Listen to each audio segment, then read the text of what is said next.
Baik, dan terima kasih juga saya ucapkan kepada Bapak Ibu semua atas partisipasi dan antusiasnya Bapak Ibu semua dalam menghadiri acara webinar kita pada siang hari ini. Baik Bapak Ibu semua, di sini sebelum kita memulai acara webinar, saya akan membacakan tata tertib selama webinar akan berlangsung. Yang pertama, Bapak Ibu diharapkan untuk mengaktifkan kamera dan menonaktifkan mikrofon agar webinar kita berjalan dengan lancar tanpa ada kebisingan. Dan yang kedua, Bapak Ibu diharapkan menggunakan background yang telah kami sediakan di ruangan chat. Dan yang terakhir, Bapak Ibu pada sesi tanya jawab nanti, kami hanya membuka 3 pertanyaan untuk 3 peserta, yang mana nanti satu peserta hanya dapat mengajukan 1 pertanyaan. Dan untuk 3 peserta yang bertanya nantinya, kami akan memberikan sedikit reward. Jadi, Bapak Ibu semua, sebelum kita masuk acara, sesi pemaparan materi yang akan disampaikan oleh Bapak Dr. Mifira Haryono MPD. Izinkan terlebih dahulu saya memperkenalkan diri saya. Perkenalkan, nama saya Tisha Afrila Safena, selaku host yang akan memandu acara dari mulai pembukaan hingga penutupan nantinya. Dan tak lupa juga di sini saya juga akan memperkenalkan sekilas biografi dari narasumber kita, yakni Bapak Dr. Mifira Haryono MPD, yang mana sini. Iya, Abi. Ibu, apakah terdengar suara saya Bapak Ibu? Dengar Bu, dengar. Baik Bu, terima kasih Bu. Dan saya lanjutkan. Di sini saya akan memperkenalkan biografi singkat dari Bapak Dr. Mifira, yang mana Bapak Dr. Mifira Haryono MPD merupakan lahir di Jambat Akad 3 September 1984. Saat ini beliau aktif sebagai dosen Fakultas Keguruan dan Ilmu Pendidikan Universitas Ki Hasan Bengkulu, dan selain tercatat aktif sebagai dosen, beliau juga aktif sebagai asesor Badan Akreditasi Nasional Sekolah atau Madrasah Provinsi Bengkulu, pelatih ahli fasilitator nasional sekolah penggerak, pelatih diklat berjenjang pendidikan anak usia dini, dan terakhir sebagai pengurus wilayah himpunan pendidik dan tenaga kependidikan anak usia dini Indonesia. Selama masa pendidikan beliau pernah menjajaki S1 Prodi Pendidikan Agama Islam, lanjut S2 Manajemen Pendidikan, dan lanjut lagi mengambil S3 dengan prodi yang sama, yaitu Manajemen Pendidikan. Beri tepuk tangan dahulu Bu untuk Bapak narasumber hebat kita pada siang hari ini Bu.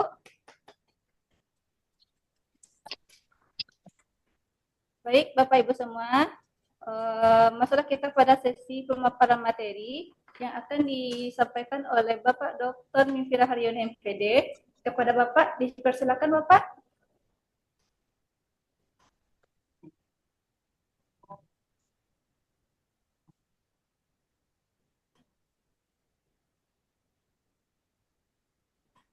Halo Bapak.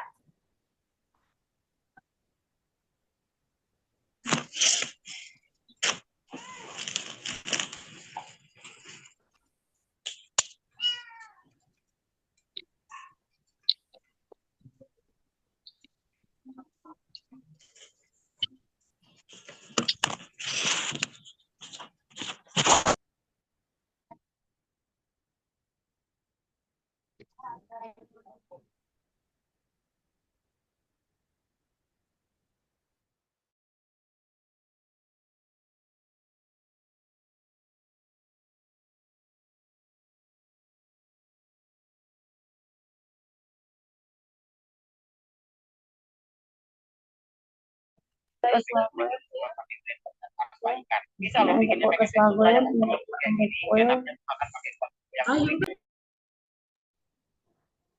Izin Bapak Mifira.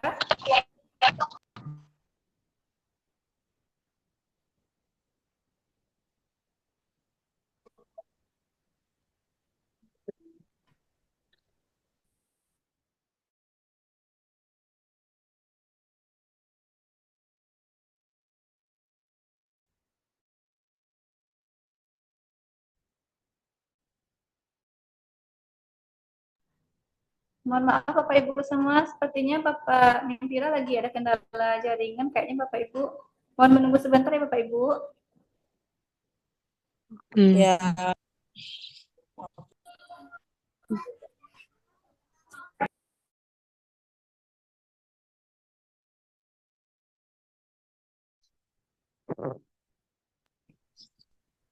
Ya Bun.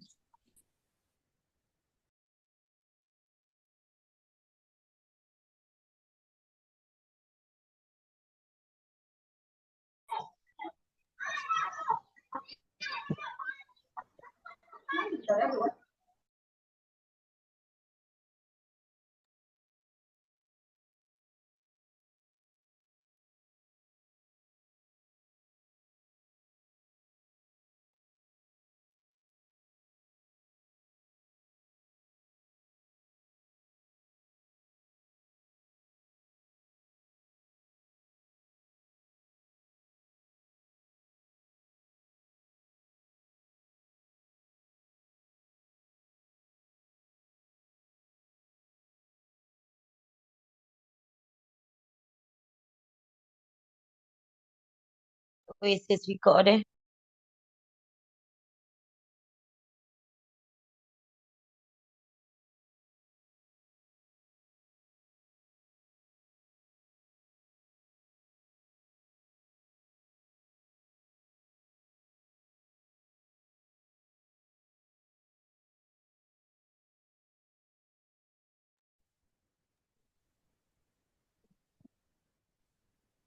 Mohon bersabar ya Bapak Ibu.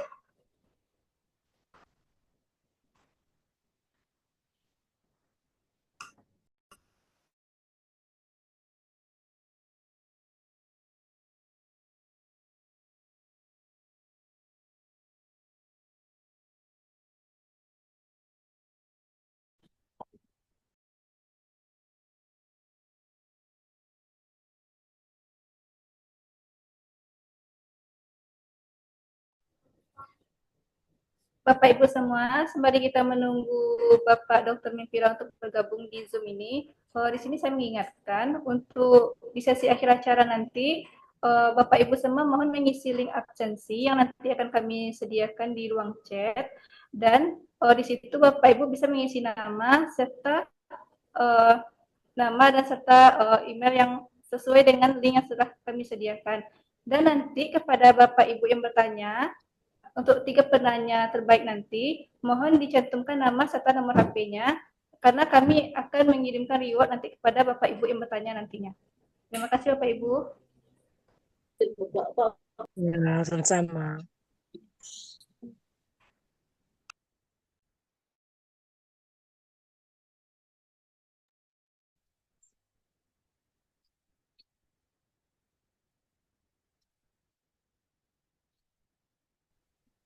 Oh.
Izin Bapak, udah bisa dimulai Bapak?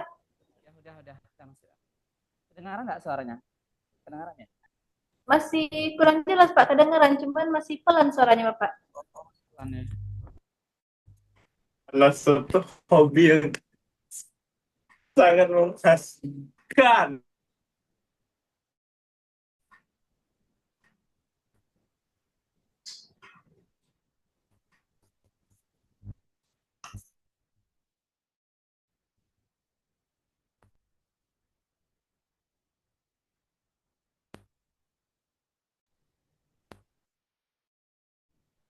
Bapak, masih kurang jelas Bapak suaranya Pak.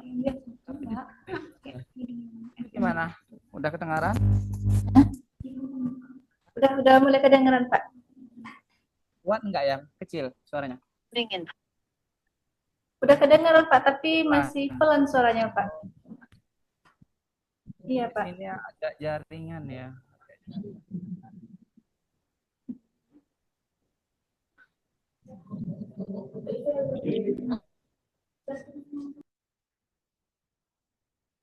Ya, pakai sport muka tuh siang. Gimana Pak? Udah ini? Masih kurang jelas Bapak. Masih juga. Aduh, Iya Pak, masih Pak. masih ya. Suara Bapak kedengaran tapi agak pelan kedengarannya Pak. Padahal udah full ini.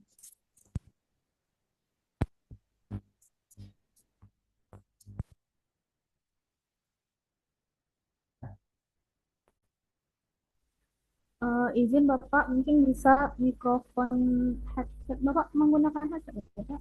Ya, ke handset. Mikrofon headsetnya didekatkan ke bibir Bapak. Oh. Ke sini ya, seperti ini ya. Iya Bapak. Udah, kedengaran. Kuat. Kuat nggak? Sudah lumayan Bapak. Aduh. Lumayan, Pak. Oke, lumayan ya. Lumayan kedengaran dari tadi Pak. Udah mulai jelas Pak. Oh, suara Bapak. udah mulai jelas. Oke. Udah Bapak. Kalau nggak pakai handset tambah ini ya, nggak kedengaran nanti. Iya, tambah nggak dengar nanti Bapak. Itu.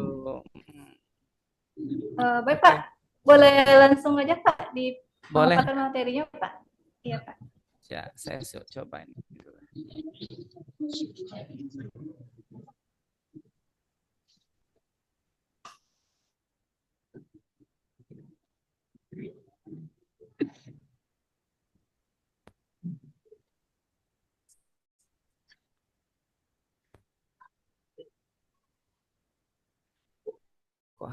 Kok laptop saya loadingnya lama ya, berputar-putar seperti ini ya.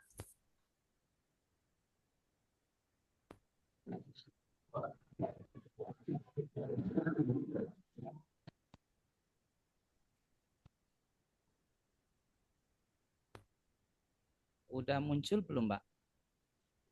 Belum lagi Bapak. Belum ya.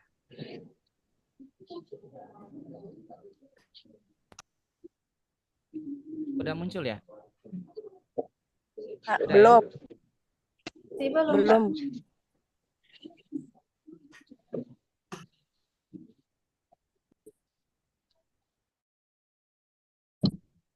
Anu gambar.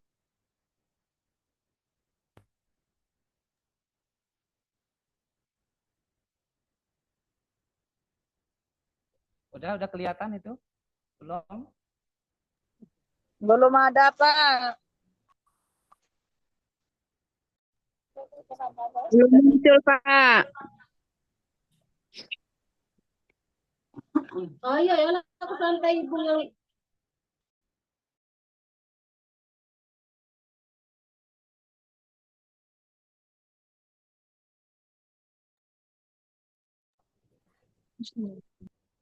Izin Bapak, kalau misalkan ada kendala jaringan di sana, Pak, bisa kok Pak kami bantu di sini aja Pak untuk share screen-nya.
Mohon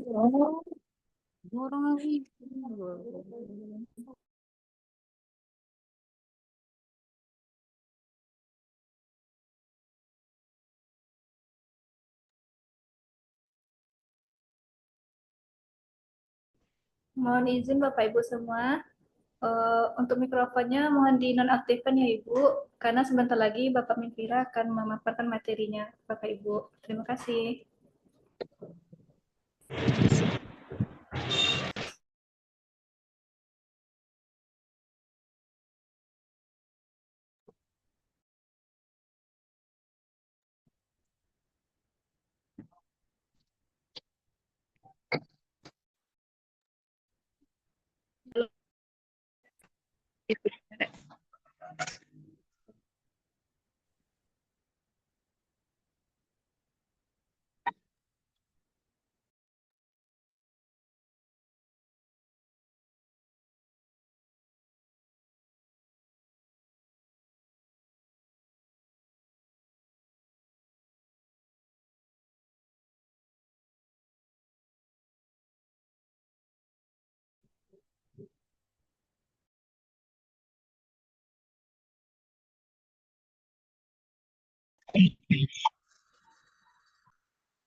Izin Bapak,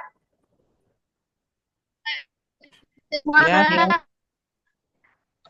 itu untuk share screen-nya sudah kami tampilkan Pak. Baik.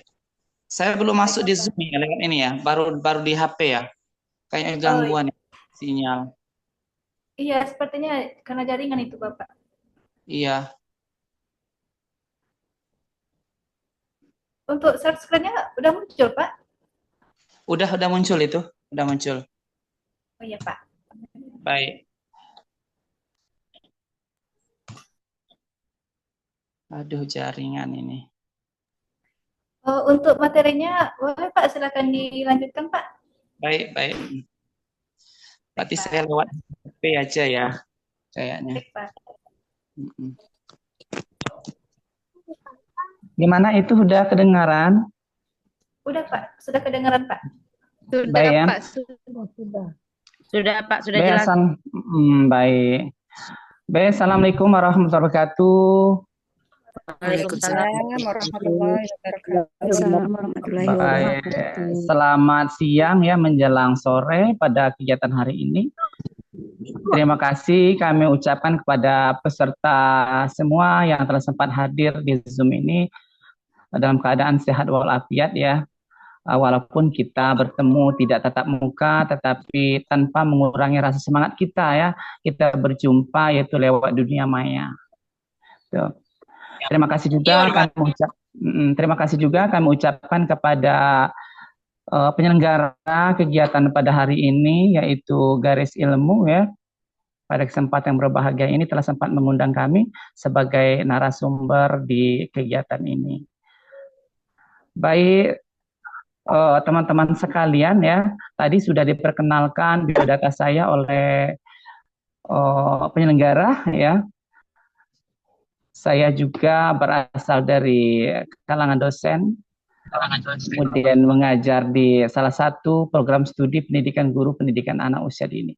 Nah kebetulan sebelum saya lanjut ke materi, saya ingin bercerita, ini nanti ya, untuk materi ini nanti akan kita jadikan buku, karena kami lihat dikit sekali ya, apalagi buku-buku yang berhubungan tentang kepautan. Nah sementara ya, jurusan PG PAUD ini kan perlu didukung dengan buku-buku banyak untuk penelitian-penelitian supaya lebih relevan. Sementara buku-buku yang ada itu banyak tahun-tahun lama, kemungkinan tidak relevan lagi untuk dipakai. Maka di sini kami berkeinginan ya untuk menerbitkan buku nanti dengan judul yang sama. Kemudian ini lanjutan yang ini evaluasi pembelajaran inovatif berbasis budaya lokal, apalagi tentang inovasi berbasis budaya lokal ini sangat dikit sekali bukunya dan bahkan minim sekali. Maka kami akan mencoba untuk menerbitkan itu dengan terobosan yang baru itu. Ya kawan-kawan. Baik, slide berikutnya Mbak. Slide yang ketiga. Baik.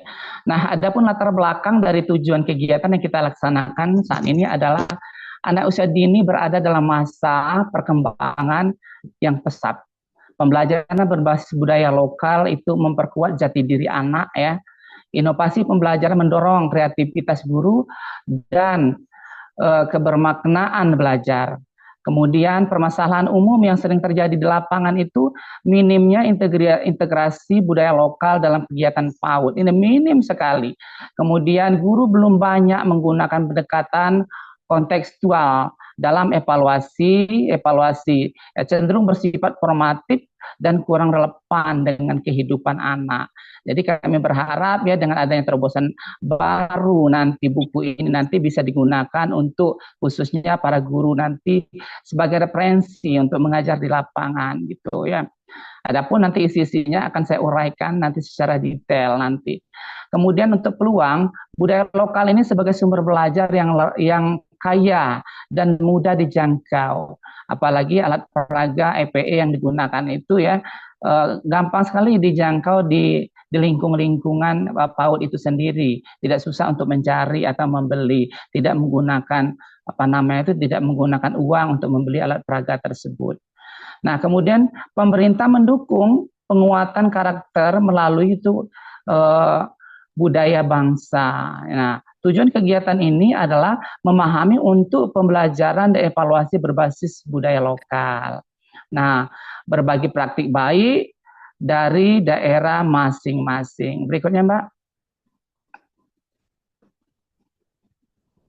Baik. Nah, evaluasi itu sendiri ya, perlu kita ketahui bersama. Sebagian mungkin sudah paham apa itu evaluasi pembelajaran inovatif berbasis budaya lokal, sebagian masih meraba. Ini kita perjelas kembali. Evaluasi itu proses untuk menilai efektivitas pembelajaran yang dimanfaatkan yang memanfaatkan elemen-elemen budaya lokal. Jadi bagaimana nantinya guru mengevaluasi atau memberikan suatu penilaian terhadap pembelajaran yang berbudaya lokal nanti. Dan seperti apa instrumen yang akan digunakan, itu intinya nanti. Makanya kami mengangkat judul evaluasi pembelajaran inovasi berbasis budaya lokal.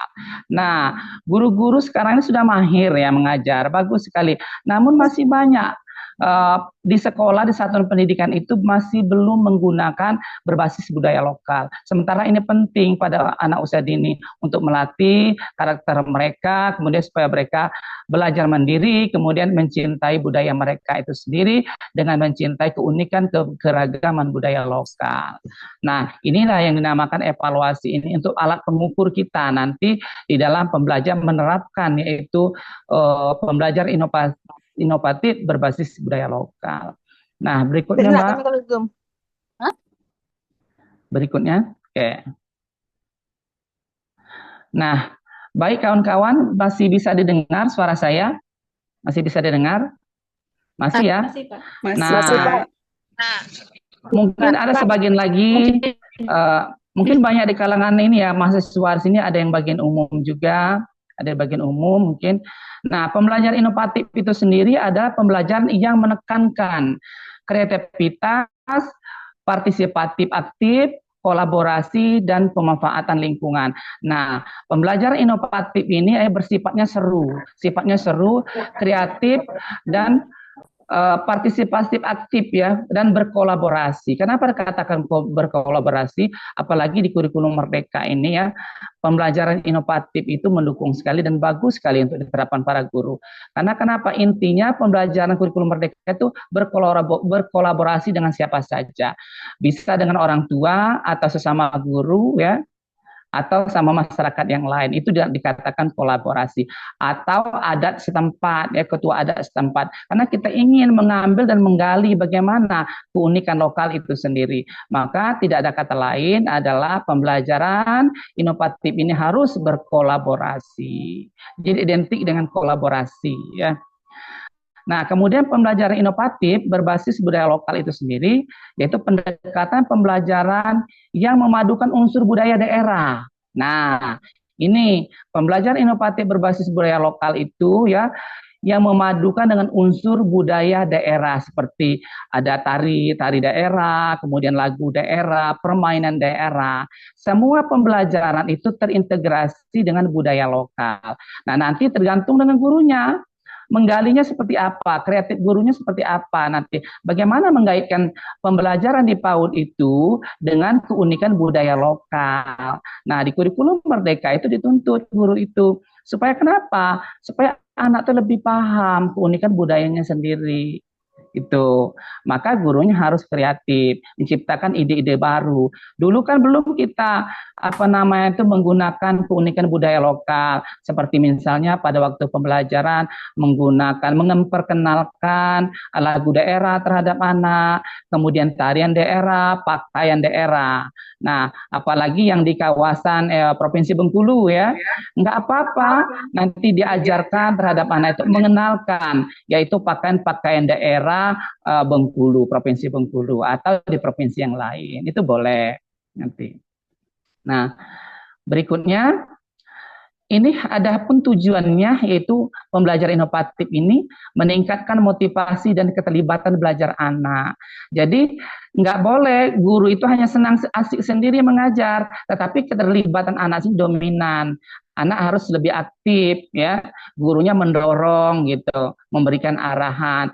Kalau dulu guru yang lebih aktif belajar, memberikan pembelajaran ya, sehingga anaknya cenderung diam. Kalau di sini enggak, ya, keterlibatan belajar anak itu lebih aktif gitu. Gurunya mengarahkan, kemudian mengasihkan berbagai macam media itu.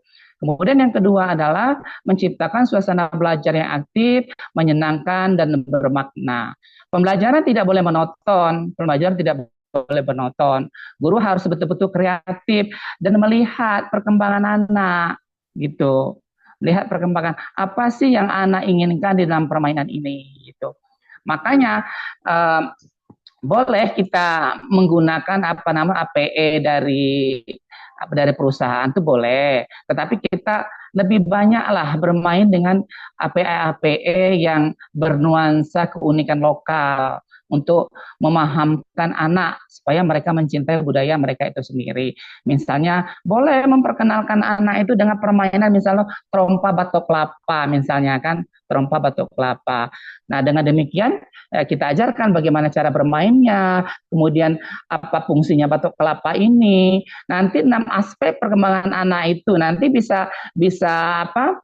Bisa terkena semua nanti yang kita ajarkan. Maka tergantung pada gurunya mengemaskannya. Misalnya, kan 6 aspek perkembangan anak usia dini. Nah, mulai dari nilai agama dan moral sampai seni kan. Nah, gampang saja kita mengenalkan nilai agama dan moral. Sepertinya dari segi agamanya, misalnya, anak-anak sekarang batok kelapa ini siapa yang menciptakannya? Di situ kita sudah mengenalkan dengan anak bahwa ciptaan Allah Subhanahu wa Ta'ala. Nah, kemudian tidak boleh saling menyakiti, saling menyayangi, gitu. Ya, itu. Terkadang guru PAUD ini banyak kehilangan aspek yang pertama, tidak diberikan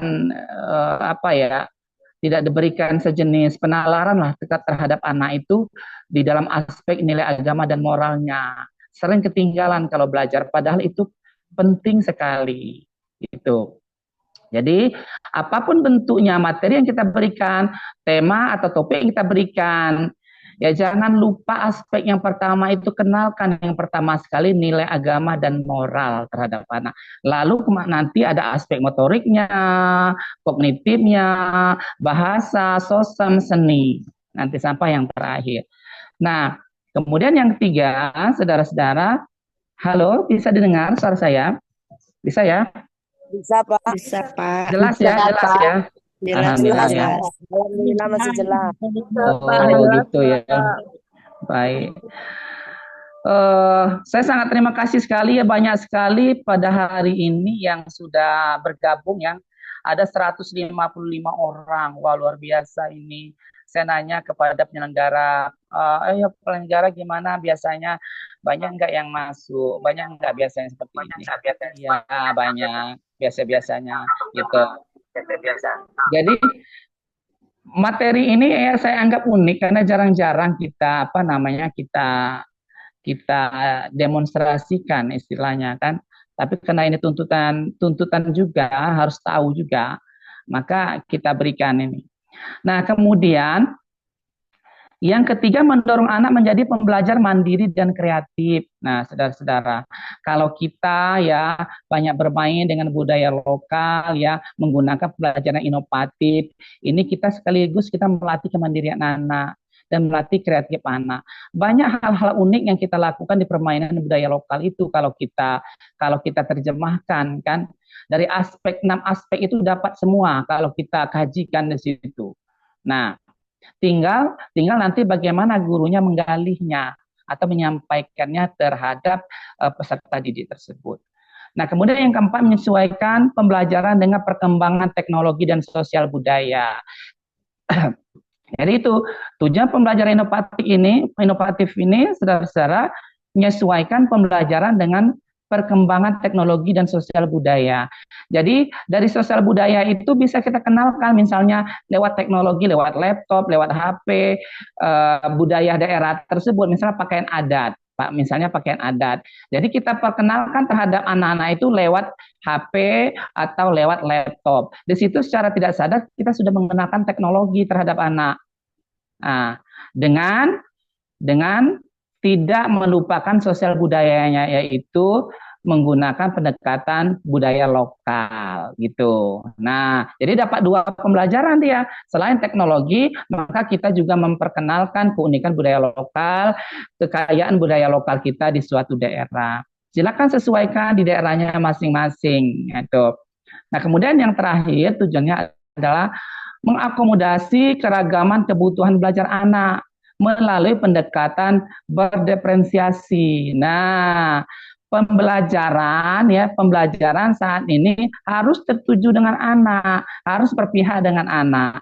Kalau dulu pembelajaran berpihak kepada guru. Pokoknya harus menghabiskan bab saat ini, harus menghabiskan bab ini. Padahal tidak seperti itu. Tidak seperti itu pembelajaran itu. Jadi jika anak-anak belum paham dengan pembelajaran ini, maka boleh diulang lagi, besoknya lagi, gitu. Sampai anak itu paham, bukan menghabiskan materi, tidak seperti itu saat ini. Tapi bagaimana kita mengukur kemampuan anak, mampu tidak, paham tidak terhadap pembelajaran yang kita berikan, gitu. Kalau gurunya berhasil menerapkan suatu pembelajaran dan anak dapat, pasti kita senang kan? Pasti kita senang. Oh, ini tanda-tanda kita sudah berhasil menyampaikan suatu pembelajaran terhadap anak didik kita. Gitu ya. Gitu. Nah, berikutnya ya. Nah, ini ada sesuatu pertanyaan ya. Jika ingin menanamkan karakter, maka tanamkan budaya lokal dalam setiap pelajaran. Apa maknanya? Nah, ini apa maknanya? Ini penting untuk diketahui oleh teman-teman sekalian ya. Apa maknanya jika kita menanamkan budaya lokal dalam setiap pembelajaran yang kita berikan? Nah, tidak boleh tidak, apalagi kurikulum kita sudah merdeka belajar rata-rata di daerah ini ya. Rata-rata hampir 100%. Kalau saya lihat, kebetulan saya asesor juga ya, datang ke daerah-daerah, sedang visitasi itu, mereka rata-rata hampir 90% sudah menggunakan kurikulum Merdeka Belajar. Nah, ciri-ciri kurikulum Merdeka Belajar itu, ya mereka mengintegrasikan pembelajaran itu dengan budaya lokal. Nah, sekarang, jika ingin menanamkan karakter anak, maka tanamkanlah budaya lokal dalam setiap pembelajaran. Apa maknanya? Nah, ada yang bisa membantu? Ada yang bisa membantu? Satu orang misalnya. Mohon maaf ya, tadi kita terganggu karena sinyal kita tadi itu nggak begitu bersahabat kayaknya. Ada yang bisa membantu? Kenapa penting ditanamkan terhadap anak usia dini budaya lokal dalam suatu pembelajaran? Kenapa? Apa maknanya? Nah, ayo. Ini bagi mahasiswa-mahasiswa yang sedang menuntut ilmu ini. Ada di sini? Pak, saya izin. Ya, ada apa, Pak? Ya, boleh silakan. Tapi nggak on kamera, Pak. Apa-apa, Pak ya. Iya, boleh. Perkenalkan, saya Cesi, semester 4 di PG PAUD, Pak. Oke. Izin menyampaikan apa dapat, Pak ya. Jika menanamkan karakter, tanamkan budaya lokal dalam setiap pelajaran.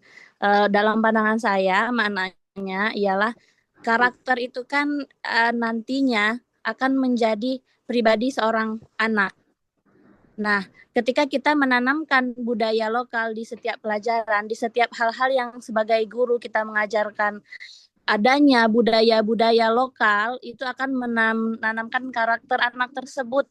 Yang mana ketika budaya lokal kita berikan secara paparan yang baik, bagaimana cara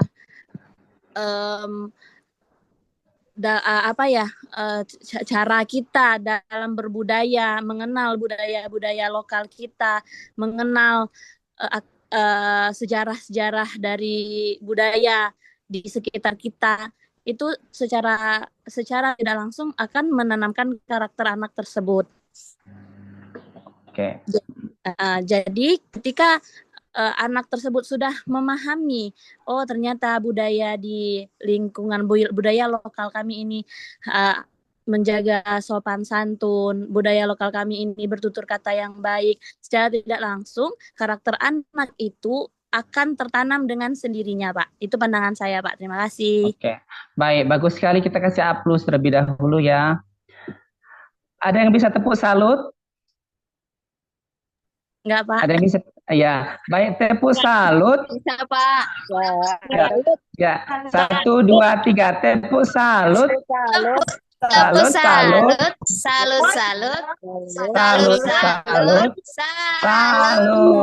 Oke, baik ya, bagus sekali ya. Saya sangat antusias sekali terhadap peserta. Tapi sayang kadangkala kita ini waktu kita dibatasi ya, dibatasi. Kita dikasih jatah cuma 1 jam, sebenarnya sudah terpotong tadi. Untuk berikutnya kita minta 2 jam biar lebih seru lagi. Nah, baik, sudah betul sekali ya, Yalan, bahwa menanamkan budaya lokal dalam setiap pembelajaran anak itu nanti ya secara tidak sadar anak itu nanti akan mengingat sepanjang masa. Karena kenapa pembelajaran budaya lokal ini akan melekat di dalam diri mereka itu. Inilah dinamakan pembelajaran sepanjang masa anak itu. Dari kecil hingga ke liang lahat anak nanti akan teringat apa yang kita berikan di situ. Contohnya misalnya dari segi kita mengenalkan bahasa daerah. Itu boleh kita mengajar menggunakan bahasa daerah, nggak mesti dalam bahasa Indonesia terus. Jadi biar mereka paham, oh berarti bahasa daerah misalnya Bengkulu Utara, misalnya Kabupaten Bengkulu Utara, Kabupaten Kaur, oh seperti ini bahasanya. Nah, nanti akan diikuti anak sampai sepanjang masa. Nah, inilah yang dikatakan ya karakter anak. Karakter anak nanti akan ditiru oleh anak sampai dia dewasa gitu. Jadi penting kita tanamkan budaya lokal ini sejak anak usia dini. Mulai dari bahasa, keunikan bahasa daerah kita di situ, sampai tarian daerah, sampai permainan daerah. Saat ini ya, kalau tidak guru yang kreatif menanamkan keunikan budaya daerah itu akan punah nanti.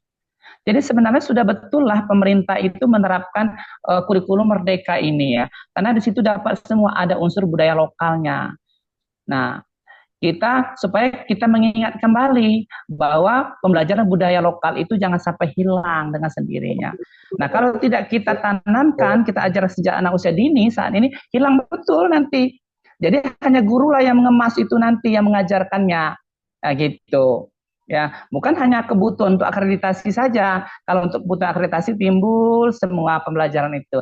Tetapi bila nggak lagi sedang diperiksa untuk asesmen lapangan, nggak ada pembelajaran itu. Jadi jangan sampai seperti itu ya. Nah, ini ada dikatakan pembelajaran sepanjang masa itu ya. Baik, berikutnya. Nah, ada beberapa ciri pembelajaran inovatif yang harus kita ketahui. Yang pertama ya, pembelajaran itu harus berpusat kepada anak. Ya, guru tidak boleh hanya untuk ego sendiri. Tapi harus juga memikirkan anak. Pembelajaran ini cocok nggak ya untuk anak? Masuk nggak ya? Sesuai tidak dengan perkembangan anak. Jadi guru itu ya didorong untuk aktif bertanya, mendorong anak itu mengeksplorasi dan menekankan pengetahuan sendiri. Nah, nanti anak-anak itu diajak untuk belajar di luar ruangan. Ya, biar mereka mengeksplorasi alam sekitar, mereka melakukan percobaan bagaimana sih misalnya menanam bunga, kemudian membedakan macam-macam bunga, bentuknya. Nah, inilah yang namanya pembelajaran berpusat kepada anak, tetapi tidak dengan ego sendiri oleh guru itu gitu. Nah, kalau dulu sibuk guru pokoknya tidak boleh tidak, pokoknya bisa tidak bisa, anak itu pokoknya saya harus menghabiskan materi. Sekarang ini tidak. Pembelajaran pure berpusat kepada anak secara menyeluruh. Itu. Bagaimana gurunya mendorongnya? Anak diminta untuk bertanya. Anak diminta untuk mengamati, ya, menemukan pengetahuan, menemukan hal-hal yang baru di luar gitu. Jadi nggak boleh kita menyiksa anak hanya belajar di dalam ruangan saja, tetapi sekali-sekali kita bawa anak itu ke alam yang nyata atau ke alam yang ada di luar gitu nanti. Biar mereka bisa mengamati lingkungan, keunikan lingkungan gitu di situ nanti. Nah, kemudian yang kedua, kreatif dan fleksibel. Pembelajaran inovatif itu ya kreatif dan fleksibel, tidak repot. Ya, fleksibel artinya tidak susah. Kreatif itu guru yang memadukannya adalah guru nanti. Sekreatif apapun pembelajaran itu, kalau guru tidak menguasainya, maka tidak akan jalan. Sebagus apapun pembelajarannya, kalau guru tidak kreatif, maka pembelajarannya tidak akan juga bagus. Jadi guru di situ dituntut untuk kreatif dan fleksibel dalam menyampaikan suatu materi. Nah, inilah yang bersifat inovatif. biar pembelajaran itu dapat dan berpihak kepada anak gitu. Nah, kemudian yang ketiga adalah ciri-cirinya mengintegrasikan teknologi media belajar yang baru. Jadi pembelajaran ya budaya lokal itu boleh kita ajarkan lewat teknologi. Sembari kita mengajak anak untuk menonton video. Maka di sekolah itu disiapkan laptop misalnya, biar nonton bareng. Oh ya, saya akan mengenalkan pembelajaran kita pada hari ini adalah mengenal budaya daerah. Subtopiknya adalah mengenalkan pakaian khas daerah, pakaian adat daerah. Jadi kenalkan terhadap anak ini, nak bentuk-bentuknya seperti ini bajunya, kalau yang perempuan seperti ini, kalau yang laki-laki seperti ini. Lewat media teknologi atau laptop tadi. Nah itu, jadi ciri-ciri pembelajaran inovatif itu dia berkolaborasi, ya terintegrasi dengan teknologi dan media belajar yang baru gitu. Nah, ya. Di mana inovasinya di situ? Inovasinya ada teknologi dan ada pembelajaran budaya lokal. Nah, disitulah inovasinya gitu. Nah, kemudian yang keempat adalah mengaitkan pembelajaran dengan konteks kehidupan nyata. Jadi pembelajaran yang inovatif itu ya guru harus mengaitkan pembelajaran itu dengan konteks yang nyata, keadaan yang sebenarnya di lingkungan setempat itu. Nah, maka tidak boleh mengajar itu raba-raba. Misal anak-anak bentuk baju adat Provinsi Bengkulu ini seperti ini, tetapi anak tidak melihat gambarnya seperti apa. Nah, kalau guru mengajar itu ya harus disertakan dengan media yang akan digunakan. Media itu sebagai pengingat, sebagai mempermudah kita untuk mengenalkan pembelajaran terhadap anak-anak tersebut. Nah, kadangkala guru itu ceramah mengajar tetapi tidak diserta-mertakan dengan media pembelajaran. Nah, ini yang keliru. Jadi anak meraba akhirnya belajarnya, nggak paham di apa yang disampaikan oleh ibu guru ini. Nah, apalagi anak seusia PAUD ya, nggak bisa hanya dengan apa istilah, dengan celotehan saja atau dengan pembicaraan saja, tetapi tidak dinyatakan dengan contoh yang nyata gitu. Nah, jadi dalam kehidupan yang nyata gitu, harus betul-betul dicontohkan. Kapan perlu ya disediakan di sana di guru di suatu pendidikan itu. Sekali-sekali boleh kita mengajarkan seni tari, gunakan atribut lengkap pakaian adat di sana. Misal hari perpisahan, puncak tema, nanti itu boleh gitu. Itu ya. Apalagi kurikulum Merdeka sekarang enak. Untuk kegiatan intranya di dalam itu guru sendiri yang menciptakannya. Kecuali dengan P5-nya temanya sudah ditetapkan kan dari pemerintah. Nah, jadi boleh kita menggalinya, mau pembelajaran apa yang kita berikan terhadap anak, maka kita masukkan ke pembelajaran intrakurikuler tadi. Misalnya saya ambil suatu contoh, tema topik besarnya misalnya Provinsi Bengkulu tempat aku dilahirkan. Nah, apa saja yang ada di situ? Topik-topiknya ada pakaian adat daerah, ada tarian daerah, ada masakan khas daerah, ada bahasa daerah aja boleh di situ.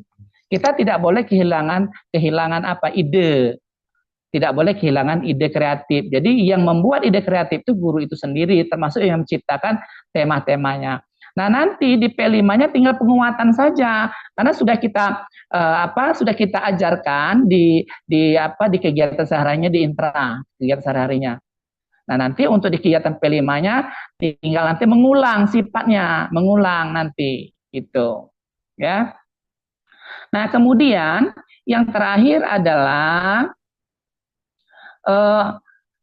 mengembangkan keterampilan di abad 21. Nah, guru itu dituntut untuk mengembangkan keterampilan di abad 21. Kita harus mengikuti zamannya. Kita tidak boleh lagi kita kembali ke masa yang lampau. Tapi kita harus ke depan gitu. Jadi mengikuti tren saat ini, harus ada inovasinya pembelajaran itu. Jangan hanya istilahnya diam di tempat, nggak boleh kita seperti itu. Jadi ciri-ciri pembelajaran yang sejati itu adalah pembelajaran seorang guru yang ingin belajar sepanjang masa gitu. Nah, Ya. Nah, baik, berikutnya ada beberapa prinsip ya. Lanjut, Mbak.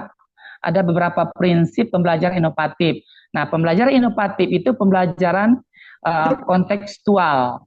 Kontekstual artinya pembelajaran itu menggunakan lingkungan dan budaya sekitar ya. Nah, ini yang sulit kadang-kala diterapkan. Guru-guru ini kebanyakan guru-guru itu belajarnya hanya banyak di dalam ketimbang di luar. Sementara pembelajar inovatif itu kalau ingin diterapkan itu menggunakan lingkungan dan budaya sekitar sebagai sumber belajar. Agar apa? Agar kenapa? Agar anak itu tidak mudah bosan dan dapat memahami setiap pembelajaran yang kita berikan gitu.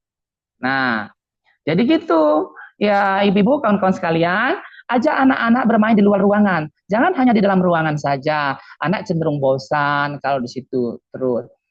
Ya, tingkat teknik kita, bagaimana kita mengemasnya kalau pembelajaran di luar. Bisa juga anak diajak menulis, bisa juga anak diajak untuk mengenal huruf dan angka, gitu. Ya, tanpa memeras otak mereka menjadi bosan belajar di dalam, gitu. Pembelajaran itu harus berpihak kepada anak dan tidak boleh pembelajaran itu bersifat sempit, istilahnya seperti itu ya, harus berpihak kepada anak. Kemudian yang kedua, pembelajaran berdiferensiasi. Nah, kenapa dikatakan pembelajaran berdiferensiasi? Nah, memberikan pilihan kegiatan yang disesuaikan dengan minat dan kebutuhan belajar anak itu. Jangan memaksakan anak. Misal anak sudah dituntut untuk menghitung angka-angka 20 ditambah 40, itu kan nyiksa, itu pembelajaran orang dewasa. Konsep pembelajaran anak usia dini itu hanya mengenalkan dan menyebutkan gitu. Kalau kita paksakan nggak ada ubahnya pembelajarannya seperti anak SD, SMP.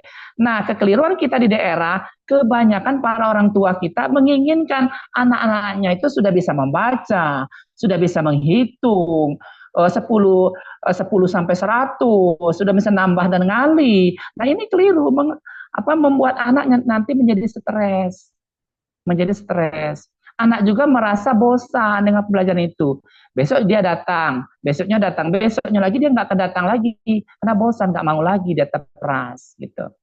Makanya konsep-konsep pembelajaran lama seperti dulu kan pernah, kalau di zaman dahulu kala ini pernah, kalau peserta didik itu tidak bisa menghitung, misalnya membaca kali-kalian atau nambah ngurang kali, itu anaknya langsung dipukul atau membawa apa. Nah, sekarang sudah nggak boleh lagi seperti itu, tuh ya.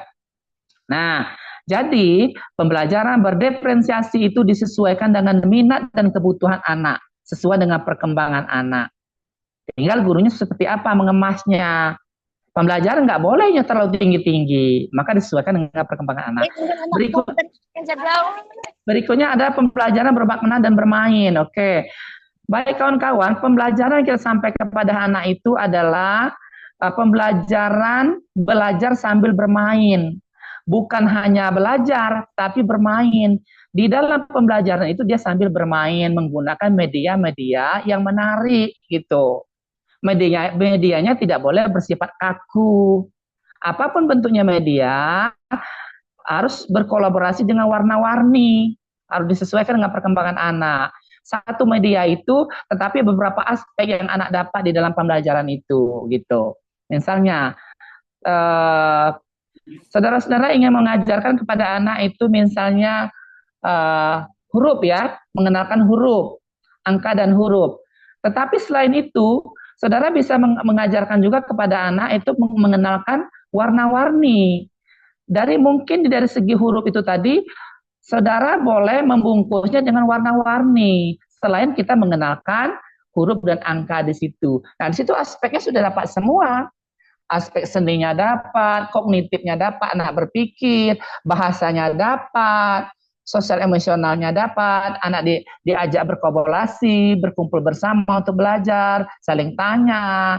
Tinggal guru lagi yang mengemasnya. Terus aspek yang pertama, nilai agamanya juga dapat.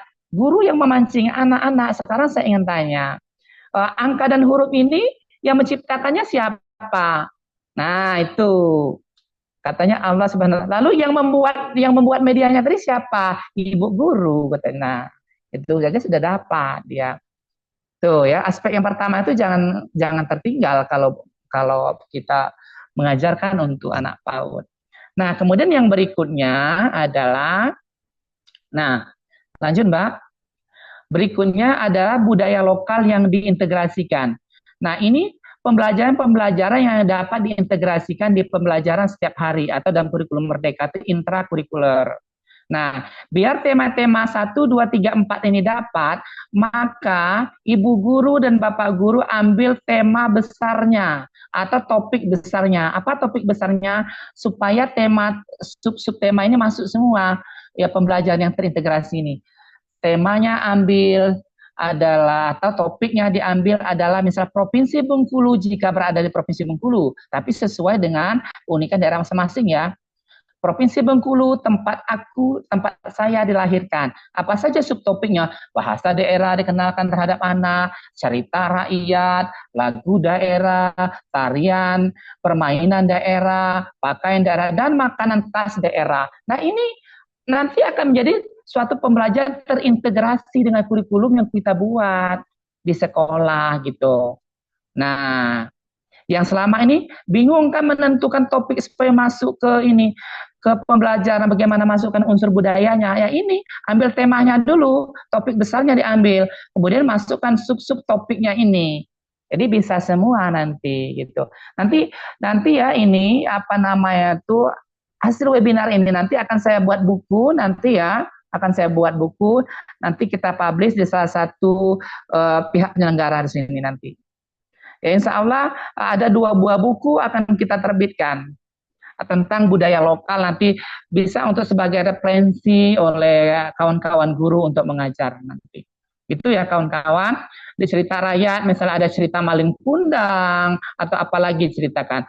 Nah, kalau tidak kita ajarkan sejak dini terhadap anak, nanti budaya-budaya ini hilang. Mereka nggak akan mengenal gimana sih cerita Malin Kundangnya gitu. Nggak tahu nanti. Terus lagu daerah Bengkulu, ikan pais itu diajarkan. Ikan pais, kelapanya muda, pemudo. Nah, itu sepertinya ya. Nah, jadi ibu guru yang kreatif itu. Jadi diajarkan itu hilang kalau tidak kita ajarkan, dengan sendirinya akan hilang. Kemudian tarian-tarian daerah, pakaian daerah itu. Baik, masih bisa didengar suara saya, Bapak Ibu? Masih, Pak. Baik. Baik, kita lanjut ya. Kita lanjut. Nah, lanjut berikutnya.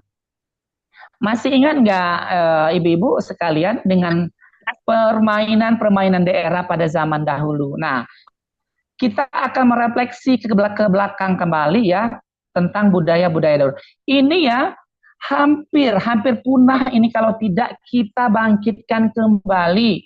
Makanya intinya saya mengambil topik webinar ini penting untuk mengajak ibu-ibu sekalian, mari kita lestarikan kembali keunikan budaya daerah kita masing-masing menjadi suatu kurikulum di satuan pendidikan. Nah, ini saya akan mengenalkannya. Yang pertama itu tidak ada lagi anak-anak itu menganyam atau merangkai karet. Nah, padahal banyak sekali pembelajaran yang didapat situ. Motorik halusnya dapat, anak menggunakan kognitifnya, dia berpikir bagaimana merangkai karet yang baik dan benar, atau menjalin karet. Menjalin atau merangkai ya biasanya? Menjalin, Pak. Iya, menjalin karet. Menjalin, Pak Dokter. Menjalin. Nggak ada lagi kan sekarang ini kan? Nah, sayang sekali. Oh, alhamdulillah kita kehadiran ini ya Ibu Kimli, Ketua Himpaudi Provinsi Bengkulu. Ah, ini Ibu Kimli ya. Selamat sore Bu Kimli. Ya.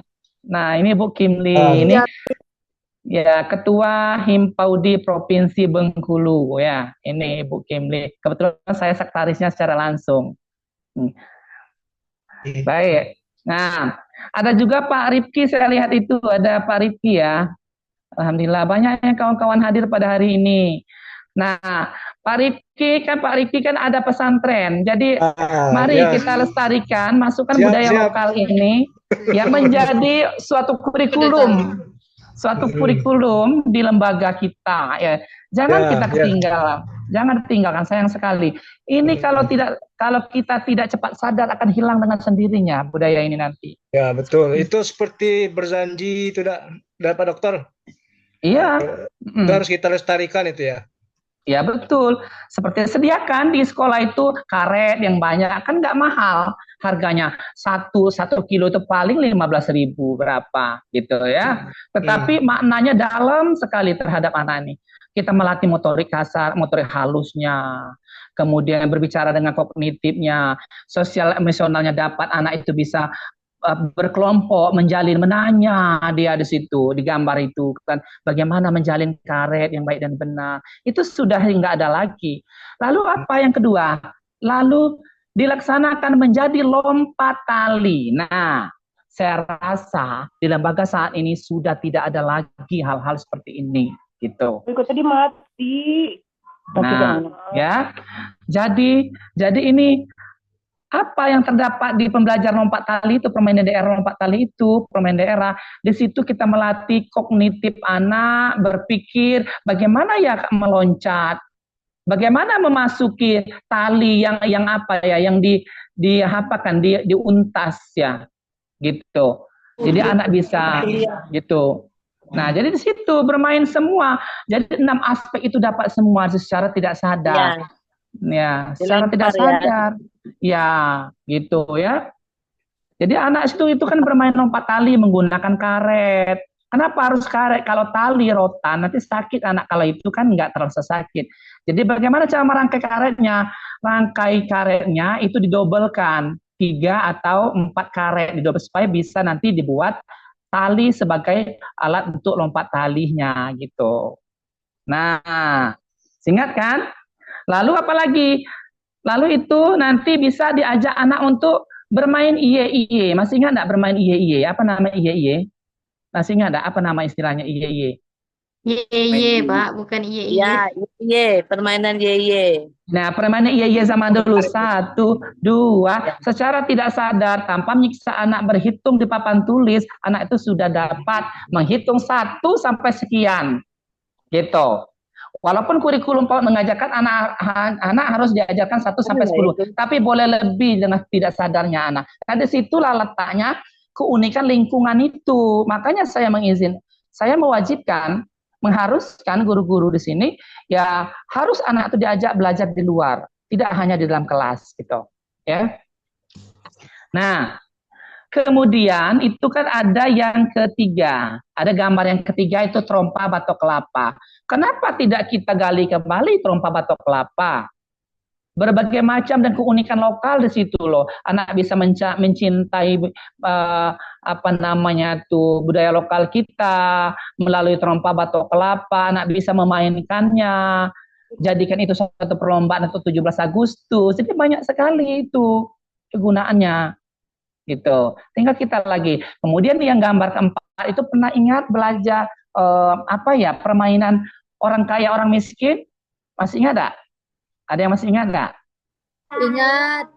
Nah, Masih ingat, Pak. Saya ini orang kaya orang miskin. Saya ini minta anak, boleh saya antarkan. Nah, masih ingat enggak? Dihidupkan kembali. Boleh kami antarkan katanya kan. Silakan ambil anak kami, ngulang lagi dia sambil nyanyi-nyanyi, sendinya dapat, Kami makan. ya, kognitifnya dapat. Bayangkanlah anak itu. Nah, permainan ini tidak harus di PAUD, bisa di SD, SMP, SMA. Kurikulum ini itulah luar biasa kurikulum, dampak kurikulum merdeka itu. Hanya saja kita sudah paham kurikulum merdeka, tapi implementasinya di lapangan itu sulit sekali diterapkan. Ini anehnya. Itu ya. Kenapa? Buku-buku referensinya itu kurang. Makanya saya akan menghadirkan buku referensi ini nanti ya, setelah kita webinar nanti akan saya publishkan ini. Ada 2 nanti yang berkenaan dengan buku budaya lokal ini bisa diterapkan baik di SD, baik di PAUD sampai SD, SMP, SMA nanti ya. Sebenarnya yang materi ini saya mau mengemasnya secara umum sebenarnya. Sebenarnya mengemasnya saya umum, nggak ada embel pautnya. Tetapi karena keberadaan ini penting juga, paut ini penting juga, dan jarang sekali disenggol, maka adalah saya spesifikkan. Tetapi ini juga bisa diikuti untuk guru SD, SMP, SMA. Karena ini bersinergi pembelajaran ini budaya lokal ini. Tinggal bagaimana guru itu mengemasnya. Oke? Nah, masih ingat nggak saudara-saudara, ada pembelajaran lagi yang namanya, ini saya rasa ini ya, ini pasti ini banyak yang tinggal nggak pernah lagi dilakukan. Ular naga, ular naga. Ada gambar di bawahnya ular naga, anak-anak sedang main pakai baju rok putih ya, pakaian putih itu. Nah, masih ingat nyanyiannya? Masih ingat? Oh, iya. Nah, itu ular naga itu bagus loh. Banyak yang harus didapat dari pembelajaran ini. Tapi kenapa ya guru itu malas untuk mengungkapkan keunikan daerah masing-masing, ini yang anehnya. Padahal jelas dalam kurikulum Merdeka itu kita dipinta agar berkeanekaan global. Apa arti global itu? Boleh mengajarkan keunikan budaya masing-masing secara menyeluruh. Jangan sampai keunikan permainan daerah, masakan khas daerah ini tertinggal. Nah gitu ya. Jangan sampai. Nah, kemudian yang gambar berikutnya ada anak-anak yang sedang memegang ini ya, pundak ya. Kawan-kawannya itu masih ingat permainan itu apa namanya? Permainan nenek gerondong, tahu? Gerondong. Masih ingat nenek gerondong? Cabut ubi, pembelajaran cabut ubi. Cabut ubi. Masih ingat? Masih ingat, Pak. Nah, Cabut-cabut ubi. tok, kata bunyinya kan, nenek gerondong. Ya, masih ingat, nak? Nenek gerondong. Nah, ini seru sekali kalau dinyanyikan bersama. Anak itu semakin semangat luar biasa. Tahu enggak, konsep ini ya, ini sudah diteliti oleh mahasiswa kita di Universitas Hasan itu, dijadikan suatu penelitian skripsi. Ini maka saya ambil gambarnya ini, dan seru sekali permainan ini, dan anak senang dan gembira. Apa saja yang terdapat di unsur di sini? Anak itu bisa mengenal konsep bahasa, fisik motoriknya dapat, sosial emosionalnya dapat. Iya, begitu kawan-kawan. Nah, jadi tinggal kawan-kawan lagi mengemasnya seperti apa. Nah, itu kan baju kaosnya Universitas Hasan ya. Nah, kemudian yang berikutnya itu kan bermain trompa batok kelapa, ya kan? Bermain trompa batok kelapa. Luar biasa anak itu antusiasnya. Terus dia berbunyi nanti kruk kruk kruk kruk kruk, lucu aja sih. Lucu aja gitu. Nah, ini kalau guru pandai mengolah ini bisa bernilai jual bagus loh. Bernilai jual ekonomis maksudnya. Bayangkan, kalau kita baguskan, itu seperti gambar batok kelapa yang sebelah, bisa kita jual di lembaga masing-masing, kita jual di lembaga-lembaga. Taruhlah ini kan nggak ada modal, kita ambil aja di rumah kita di belakang, itu banyak sekali ya. Tetapi bagaimana kita